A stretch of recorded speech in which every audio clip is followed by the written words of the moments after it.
उम्मत अगर आज बर्बादी के दहाने पर पहुंची है तो उसकी एक बहुत बड़ी वजह उम्मत की औरतों का बिगाड़ है। अरबी का एक जुमला है, अल मरअतु निस्फुल उम्मा, औरत उम्मत का आधा हिस्सा होती है।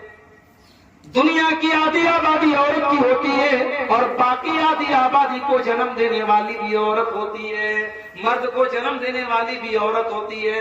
औरत बिगड़ जाए, औरत खराब हो जाए, औरत बर्बाद हो जाए तो समाज सही नहीं हो सकता। और फिर औरत मुसलमान औरत की अपनी एक पहचान होती है। मुसलमान औरत जब नकाब पहन करके निकलती है तो मुनाफिकों और काफिरों के सीनों पर सांप लौटते हैं कि ये कौन आ गया। उसके नकाब से सबसे ज्यादा तकलीफ होती है तो इस्लाम के दुश्मनों को तकलीफ होती है। इसीलिए अल्लाह कुरान में कहता है, या अय्युहन नबी कुल लिअज़वाजिका व बनातिका व निसाइल मुमिनीन युदनीना अलैहिन्ना मिन जलाबिबिहिन्ना। ऐ नबी अपनी बीवियों से कह दीजिए, अपनी बेटियों से कह दीजिए और तमाम मोमिना औरतों से कह दीजिए, युदनीना अलैहिन्ना मिन जलाबिबिहिन्ना। जब वो अपने घर से निकला करें तो अपने ऊपर जिल्बाब डाल लें, अपने ऊपर नकाब डाल लें, अपने ऊपर बुर्का डाल लें। ज़ालिका अदना अय्युर अपना फला यूज़ैन, ये नकाब उनकी पहचान बन जाएगा, ये बुर्का उनकी पहचान बन जाएगा। मुसलमान औरत का बुर्का उसकी पहचान है मेरे भाई। आज बंगाल का इलाका आपसे करीब है, बंगाल में जलसों में जाता हूं, मर्दों का पिंडाल लगा है, बीच में एक जो है हल्का सा वो बाउंड्री दिया हुआ है, दूसरी तरफ औरतें बैठी हुई हैं और सब बगैर नकाब के बैठी हुई हैं। ये मुनासिब नहीं है मेरे भाई। नकाब कोई यूपी और बिहार का कल्चर नहीं है कि साहब यूपी की औरतें नकाब पहनती है, बिहार की पहनती है और बंगाल की नहीं पहनती है, केरला की नहीं पहनती है, तमिलनाडु की नहीं पहनती है। ये नहीं होना चाहिए। नकाब मुसलमान का कल्चर है। बिहार हो, बंगाल हो, यूपी हो, झारखंड हो, हर जगह और हर इलाके पर नकाब अप्लाई होता है। नकाब का ताल्लुक किसी कास्ट से, किसी एरिया से, किसी बरादरी से नहीं। आज मुसलमान औरतें, अल्लाह माफ करे, बड़ी खराबियां हमारी औरतों के अंदर भी पाई जा रही। सबसे बड़ी खराबी तो यह है कि हमारी औरतें दीन से दूर हैं। और आज का ये प्रोग्राम मेरे ख्याल से मदरसा, क्या नाम है, मुखरजा लिल बना रहे हैं, लड़कियों का इदारा हमारे मुजीबुर रहमान भाई ने कायम किया। मुझे बड़ी खुशी होती है। मैं गया हूं बास लड़कियों के इदारों में और मुझे हैरत होती कि कैसे ये इदारे चलते हैं। बड़ी कुर्बानियां लोग देते हैं साहब। वो औरतें, वो लड़कियां अपने घरों को छोड़ के, अपने माँ बाप को छोड़ के, ऐसा नहीं कि वो हॉस्टल में बड़े महल में रहती है, टूटे फूटे से कमरे होते हैं और फैसिलिटी बहुत कम होती है, मगर अपने घर बार को छोड़ के, अपने माँ बाप को छोड़ के हॉस्टलों में रहने वाली ये लड़कियां क्यों आती हैं? ताकि दीन सीख लें, कुरान सीख लें, हदीस सीख लें, उम्मत की भलाई की बातें सीख लें और जाकर के एक अच्छा दावत का काम करें। मेरे भाइयों, आज हमारी औरतों के अंदर दीन की जानकारी ना के बराबर। और आप देखिए, आपके बिहार में और आपके बंगाल में बड़ी तादाद में मस्जिदों में औरतों का इंतजाम नहीं। आपके गांव में है? नहीं है। ऐसा नहीं कि गांव में पैसा नहीं लोगों के पास, मस्जिद बना सकते हैं तो क्या औरतों का उसमें नहीं बना सकते? बिल्कुल बना सकते हैं। झारखंड में एक जगह पड़ती है लालबटिया, वहां पे बहुत शानदार मस्जिद थी। मैं गया वहां जुम्मा पढ़ाने। मैंने कहा कि साहब इतनी बड़ी मस्जिद है, हजारों की तादाद में मर्द हजरात आए हैं अब्दुल गफ्फार साहब को सुनने के लिए। क्या आपकी औरतों को दीन सीखने की जरूरत नहीं है, दीन सुनने की जरूरत नहीं है? मैंने उन लोगों से कहा कि आपके अल्लाह ने बहुत दौलत दी है, वहां चूंकि कोयले की कान है, बहुत पैसा है लोगों के पास। मैंने कहा आप अगर कोशिश कीजिए, आगे बढ़िए, आप एक दिन में अगर मेहनत करेंगे औरत का इंतजाम कर सकते हैं मस्जिद। अगली बार 1 साल के बाद जब मैं गया उस मस्जिद में, देखा शानदार औरतों का भी पूरा पोर्शन बना दिया है और औरतें भी बड़ी तादाद में जुमा की नमाज में आ गई। औरतें प्यासी है दीन की, उनको तलब है दीन की, आप उनकी तलब को पूरा नहीं कर रहे। वो चाहती है कि हमें दीन सिखाया जाए, हमें दीन बताया जाए। और माफ कीजिएगा, ये जलसों और तकरीरों में औरतें जो आती हैं, मुझे पता है वो तकरीर सुनती कम है, मार्केट में ज्यादा टहलती रहती है। मार्केट में मेरा ठेला में ज्यादा लगी रहती है, जलसे में कम आती है। जलसों से दीन नहीं सीखेंगी। आप औरतों का इंतजाम मस्जिद में कीजिए और हर खुतबे में औरतों को लेके आइए और फिर घर की औरतों को दीन सिखाइए। अल्लाह के नबी फरमाते हैं नेमन निसाउ निस, हजरत आयशा फरमाती हैं नेमन निसाउ निसाउल अंसार, अंसार की औरतें बड़ी बेहतरीन औरतें होती हैं। ला यमनउहुन्नल हयाउ अन यतफक्कान फिद्दीन, वो दीन सीखने के मामले में शर्माती नहीं है। औरतें दीन सीखने के मामले में शर्माती नहीं। अंसार की औरतें दीन सीखने के मामले में शर्माती नहीं। वो नबी के पास आकर के बड़े प्राइवेट किस्म के मसले पूछती थी, हैज का मसला पूछती थी, मियां बीवी के मुलाकात का मसला, बड़े प्राइवेट किस्म के मसले भी पूछती थी। वो दीन सीखने के मामले में शर्माती नहीं। तो अपनी औरतों को दीन सिखाओ मेरे भाई। आज औरतों के अंदर बड़ी जिहादत है। शादियों में औरतें क्या क्या कर रही हैं? सिंदूर लगा रही हैं, माथे की बिंदिया टीका लगा रही हैं। हमारे बनारस में एक जगह शादी थी, शादी के मौके पर लड़की को बहुत सारा सामान दिया जा रहा था। उसमें एक सुहाग की पुड़िया थी। मैंने कहा ये क्या? बोले सुहाग की पुड़िया है। उसमें क्या है? सिंदूर है, उसमें कुछ जड़ी बूटी है, कुछ सामान है, उसका नाम रखिए सुहाग की पुड़िया। इस्लाम में कोई सुहाग वाग नहीं है साहब। इस्लाम में शादीशुदा औरत की सुहाग की कोई निशानी नहीं। लड़की ने निकाह कर लिया, बस यही निशानी है। उसके गले में मंगलसूत्र का होना, उसके बाल में जो है वो सिंदूर का होना, उसके माथे पर बिंदिया का होना, ये सब जिहालत है, ये सब गैर इस्लामी कल्चर है। इस्लाम कैसे कोई कार्य? औरतों में बहुत सारी जिहालत है। शादी होती है साहब, उसमें देख लीजिए कितनी रस्में हैं। हल्दी की रस्म हो रही है, शादी के एक दिन पहले रात में बैठकर के औरतें गाना गा रही हैं, नाच रही हैं। मुसलमान की बात कर रहा हूं, उनके घरों की बात कर रहा हूं, नाच गाना हो रहा है। वो देहातों में पता नहीं क्या क्या बिरहा वगैरह गाती है, गीत गाती है लड़कियां, जवान औरतें वो आके गीत गाती है शादी के मौके पर। ये सारी चीजें गलत है मेरे भाई। हल्दी की रस्म होती है, शादी के 2-4 दिन पहले हल्दी लगती है दुल्हन को। अब उसमें जितनी लड़कियां आती है सब हल्दी कलर का कपड़ा पहनती है। दावत होती है, गरीब आदमी बेचारा शादी करने के लिए उठता है, परेशान हो जाता है कहां से शादी करूं। गरीब आदमी के लिए शादी करना चैलेंज हो चुका है। बेचारा बैंक से लोन लेता है, कर्जे लेता है, घर मकान बेचता है, तब जाकर के गरीब अपनी बेटी की शादी करता है। मेरी माँ और बहनों, आपकी जिम्मेदारी, अगर आप तक मेरी आवाज पहुंच रही है, आपकी जिम्मेदारी बहुत बड़ी है। ये रस्म और रिवाज जब तक आप नहीं चाहेंगे नहीं टूट सकते। और जिस दिन औरतें चाहेंगी इंशाअल्लाह ये जहेज की रस्म, ये बारात की रस्म, ये मंगनी की रस्म सब खत्म हो जाएगी। औरतें अगर तय कर लें, औरत के अंदर अल्लाह ताला ने बात मनवाने की बड़ी ताकत। औरत बात मनवाना जानती है।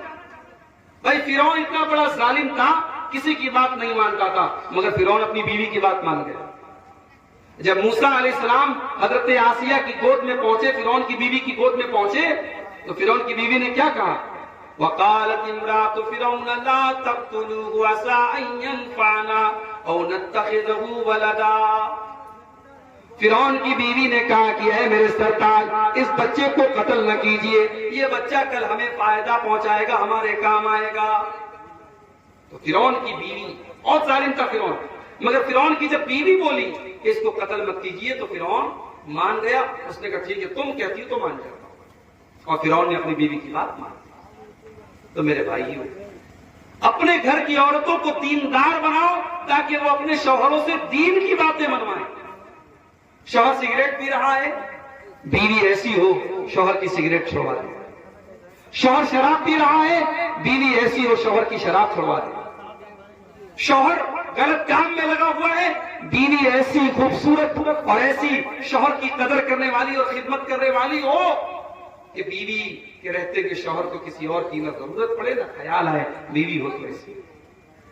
इसीलिए अल्लाह के नबी से पूछा गया अय्युन निसाई खैर, अय अल्लाह के नबी सबसे बेहतरीन औरत कौन सी होती है? आपने फरमाया अल्लती तसुर्रुहु इज़ा नज़र, जब शौहर देखे तो खुश हो जाए। बीवी ऐसी हो शौहर देखे तो खुश हो जाए। आज ये बड़ा मसला है हमारे घरों में। शादीशुदा औरतें होती हैं, जलसे में जाना है मेकअप करके जाएंगे, प्रोग्राम में जाना है मेकअप करके जाएंगी, शादी में जाना है सज संवर के जाएंगी, किसी प्रोग्राम में जाना है बेहतरीन कपड़े पहन के जाएंगी। शौहर जब घर में आता है तो वही फटा पुराना कपड़ा, वही मसाले की महक, वही तेल की बदबू, वही पसीने की महक। क्या कर रही हो तुम? तुम्हारी ज़ेब ज़ीनत का, तुम्हारे मेकअप का, तुम्हारे अच्छे कपड़े का सबसे पहला हकदार तो तुम्हारा शौहर है। उसके लिए तुम सच्ची नहीं हो, उसके लिए सवरती नहीं हो, और जमाने के लिए तुम मेकअप करती हो। अल्लाह के नबी फरमाते हैं बेहतरीन औरत वो है अल्लती तसुर्रु इज़ा नज़र, जब शौहर देखे तो खुश हो जाए। वह तुतीउ इज़ा अमर, और जब शौहर कोई हुक्म दे तो बीवी उसकी बात मान ले। वला तुखालिफहु फी नफ्सिहा व मालिही बिमा यकरा, और अपनी आबरू की हिफाजत करे और शौहर के माल की हिफाजत करे। तो औरतों का बिगाड़ ये उम्मत का बिगाड़ बन रहा है मेरे भाई। और हमारे यूपी में तो हालात बहुत खराब है। अभी हमारे दोस्त कहने लगे कि मौलाना जब हम सड़क पे चलते हैं, रोड पे चलते हैं और कोई बुर्का वाली लड़की बाइक पर नजर आती है तो गौर करना पड़ता है कि बाइक पर जो लड़का बैठा है वो मुस्लिम है कि गैर मुस्लिम है। हालात है। एक बड़ी तादाद में मुसलमान लड़कियां आज गैर मुस्लिम लड़कों के साथ नजर आती हैं बाइक पर रहते। अभी सिर्फ बाइक पर नजर आ रही है, आगे क्या मामला हो रहे अल्लाह आलम। लेकिन हालात इस स्टेज पर पहुंच चुके हैं। मुसलमान की लड़की कॉलेज में जा रही है, मुसलमान की लड़की कोचिंग में जा रही है, मुसलमान की लड़की ट्यूशन करने जा रही है और गैर मुस्लिम लड़कों के साथ दोस्ती कर रही है, घूम रही है, फिर रही है, फुल छर्रे उड़ा रही है। और फिर हालात ये भी आते हैं कि साहब उनके साथ फरार हो जाती है और अपने माँ बाप की नाक कटवा करके उसके मजहब में दाखिल भी हो जाती है, मुर्तद भी हो जाती है। कितने वाकयात हो चुके हो रहे हैं। हमें अपनी लड़कियों को, अपने घर की औरतों को कम से कम इस लायक तो बनाए मेरे भाई कि कोई सोशल मीडिया पे आके कोई उनको आई लव यू और मोहब्बत का इकरार करके कोई उनको अपने जाल में न फंसा ले। कम से कम इस लायक तो अपनी बच्चियों को बनाओ। ईमान इतना हकीर है, ईमान इतना सस्ता है। किसी ने मोहब्बत के दो चार बोल दिए, किसी ने आई लव यू बोल दिया, किसी ने मोहब्बत का इकरार कर दिया, ये लट्टू हो गई, अपना दीन, अपने जान, अपनी आबरू सब बर्बाद कर डाली। नहीं मेरे भाई, नहीं मेरी माँ और बहन, अपने ईमान की हिफाजत करो, अपने दीन की कदर करो, अपने ईमान और तौहीद की हिफाजत करो। हमने हजरत सुमैया का वाकया पढ़ा है। सुमैया बूढ़ी हो चुकी है, जवान बेटा आंखों के सामने मौजूद है और अबू जहल कहता है सुमैया अगर तूने मोहम्मद का दीन न छोड़ा, इस्लाम न छोड़ा, ऐ सुमैया तेरे जवान बेटे के सामने तुझे नंगा कर देंगे। एक माँ अपने जवान बेटे के सामने नंगी हो जाए, ये कोई मामूली बात तो नहीं है मेरे भाई, बड़ी आजमाइश की बात है। सुमैया का जवान बेटा उनकी आंखों के सामने है और अबू जहल कहता अगर तूने मोहम्मद का दीन नहीं छोड़ा हम तुझे नंगा कर देंगे। सुमैया ने यह आजमाइश भी दोबारा कर ली और जवान बेटे के सामने उसके बदन का कपड़ा उतार दिया गया और अबू जहल ने बर्छी मार करके उनकी शर्मगाह पर हमला करके उनको शहीद कर डाला। सुमैया ने जान दे दी, सुमैया ने खून बहा दिया, सुमैया अल्लाह को प्यारी हो गई, सुमैया अल्लाह की राह में शहीद हो गई मगर अपने ईमान और तौहीद से कोई समझौता न किया।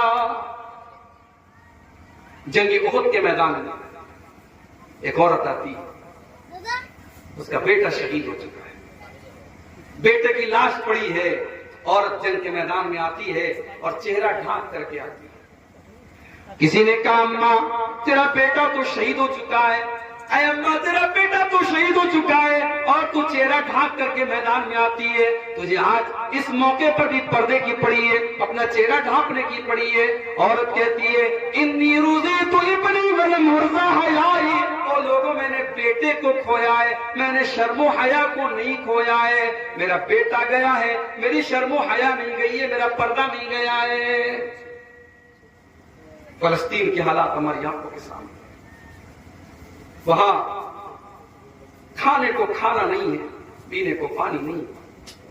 मदद करने वाले जब खाना लेकर के पहुंचते हैं, कैमरा लेकर के फोटो खींचने के लिए, और जब वो घर में दाखिल होते हैं फलस्तीन के मुसलमान के घर में, जवान लड़की सामने आकर जैसे देखती कैमरा है फौरन जल्दी से साइड हो जाती है, कैमरे के सामने आना, अपने चेहरे को किसी गैर महरम को दिखाना, इस मुसीबत की और तकलीफ में टाइम में भी फलस्तीन की औरत को गवारा नहीं है। मेरी माँ और बहनों, वहां की औरतें हमें सबक दे रही हैं, हमें पैगाम दे रही हैं कि अपने पर्दे की हिफाजत करो, अपनी शर्म हया की हिफाजत। और मैं अक्सर कहता हूं अपनी तकरीरों में कि औरत के जन्नत में जाना बहुत आसान है, और सिर्फ 4 काम कर ले वो जन्नत में हो जाए। इज़ा सल्लतिल मरअतु खम्सहा व सामत शारहा व अतात ज़ौजहा व हसनत फरजहा। औरत 5 टाइम की नमाज की पाबंदी करे, रमजान का रोजा रखे, शौहर की खिदमत और इताअत करे, और अपनी आबरू की हिफाजत करे, अपनी शर्मगाह की हिफाजत करे। अल्लाह के नबी फरमाते हैं दखलत मिन अब्वाबिल जन्नति शाह, ऐसी औरत जन्नत के जिस दरवाजे से चाहे वो जन्नत में जा सकती है। तो औरतों का बिगाड़ भी इस उम्मत की तबाही की बहुत बड़ी वजह है। एक और वजह है इस उम्मत की बर्बादी की, माल। लिकुल्ल उम्मतिन फितना व फितनतु उम्मती अल माल, हर उम्मत का फितना कोई ना कोई फितना होता है, और मेरी उम्मत का फितना माल। माल कमा लिया इंसान ने तो समझता है कि साहब हम तो फिरौन के भी बाप बन गए। 4 पैसा जिसके पास आ गया, वो शबीना अदीब का शेर है ना, जो खानदानी रईस हैं मिजाज रखते हैं नर्म अपना। जो खानदानी रईस हैं मिजाज रखते हैं नर्म अपना। तुम्हारा लहजा बता रहा है तुम्हारी दौलत नहीं है। लहजा बताता है मेरे भाई। बड़े बड़े करोड़पति अरबपति भी रमजान में उम्रा करने आप जाएं, इफ्तार किट बांट रहे हैं वहां मक्के में, मदीने में, करोड़पति। मगर साहब हाजियों की खिदमत करे, उम्रा करने वालों की खिदमत करे, कोई गुरूर नहीं, कोई तकब्बुर नहीं। या तो साहब 4 पैसे के आगे बाप से आदमी कमीज से बात नहीं करता, मां से कमीज से बात नहीं करता। इसीलिए अल्लाह कुरान में जब कारून का वाकया बयान करता है तो कारून के बारे में अल्लाह कहता है कि ऐ कारून कान खोल करके सुन ले, अल्लाह ने तुझको दौलत दी है, तू अपनी दौलत के जरिए आखिरत की तैयारी कर। वब्तगि फीमा आताकल्लाहु दारल आखिरत वला तंस नसीबक मिनद दुनिया। ऐ कारून, अपनी दौलत के जरिए तू आखिरत की तैयारी कर। हाँ, दुनिया में जो तेरा हक है तू उसको मत भूल, लेकिन आखिरत की तैयारी कर। अल्लाह ने अगर आपको माल दिया है मेरे भाइयों, अपने माल के जरिए आखिरत की तैयारी कर। माल को बर्बादी का जरिया मत बनाओ, माल को तबाही का जरिया मत बनाओ, माल के जरिए आखिरत की तैयारी। सब ठाट पड़ा रह जाएगा जब लाद चलेगा बंजारा। कब्र की मिट्टी में न माल काम आएगा, न तिजोरी काम आएगी, न बैंक बैलेंस काम आएगा। वहां काम आएंगे तो आपके नेक अमल काम आएंगे। आपने अल्लाह की राह में जो किया होगा, जो खर्च किया होगा, जो नमाजें पढ़ी होगी, जो नेकी की होगी, वही काम आएगी। मेरे प्यारे साथियों, माल आज हमें और आपको बता,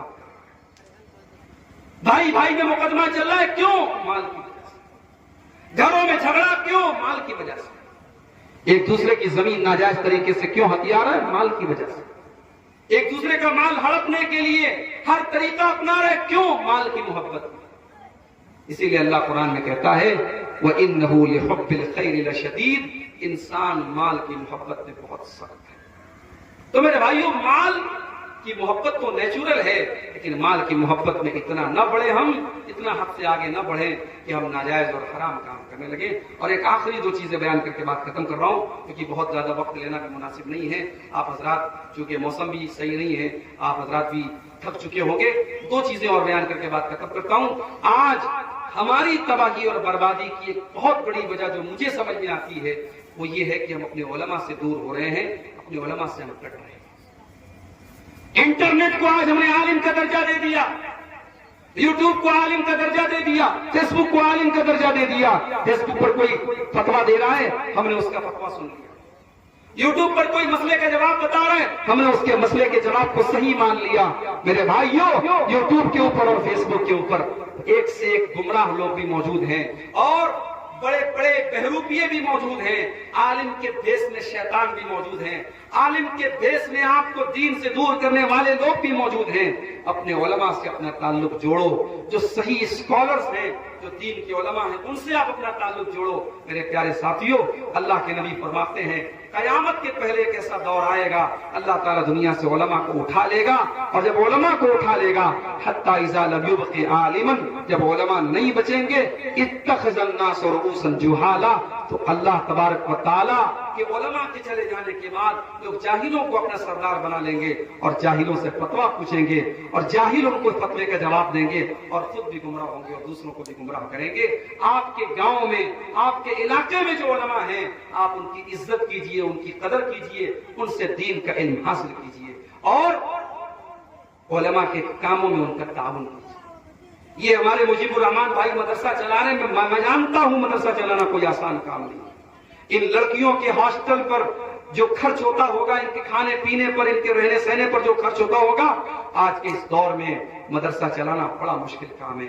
और गैरों की नजर तो है ही है, दुश्मनों की नजर तो है ही है, हमारे अपनों की नजर भी मदरसों की तरफ बहुत टेढ़ी होती चली जा रही है और मदरसों को बहुत निशाना बनाया जा रहा है। ऐसे हालात में अगर ये मदरसे चल रहे हैं ताकि हमारी गांव की बेटियां, हमारी बच्चियां वो दीन सीखें, और अभी मेरे आने के पहले ये लड़कियां तकरीर भी कर रही थी और नज़्में भी सुना रही थी, इसका मतलब कि मेहनत हो रही है, इदारा तरक्की कर रहा है, काम कर रहा है, बस हमें उसको सपोर्ट करने की जरूरत है। इस बैकवर्ड इलाके में अगर आपके गांव में इदारा खुला है, लड़कियों का बनात खुला है, तो मेरे भाइयों आपकी जिम्मेदारी है कि आप उसको सपोर्ट करें। नबी अकरम ने अपने बच्चों की जरूरतों को कुर्बान करके मदरसा चलाया था अपने दौर में। आज हमें भी अपने बच्चों की जरूरतों को कुर्बान करके इन मदरसों का ताउन करना है। मैं आप सबसे इसके ताउन की भी अपील करता हूँ। मैं काफी थका हारा होने के बावजूद, क्योंकि डायरेक्ट मुझे स्टेज पर बुलाया गया और बगैर आराम किए, बगैर खाए पिए मैं डायरेक्ट आकर के स्टेज पर बैठ गया और ये चंद बातें मैंने आपके सामने रखी हैं। उम्मत के सवाल के असबाब के मौजू पर, मौजू और कुशादा और वसी है, बातें और भी कही जा सकती थी, मगर मैं समझता हूँ कि खैरुल कलाम मा क़ल्ल व दल्ला, जितनी बातें कही गई, बातें कम हो लेकिन मजबूत हो, मुदल्लल हो और लोगों को समझ में आए, वो काफी है। अगर इतनी ही बातों पर हमने अमल कर लिया तो इंशाअल्लाह हमारी हिदायत के लिए काफी होगा।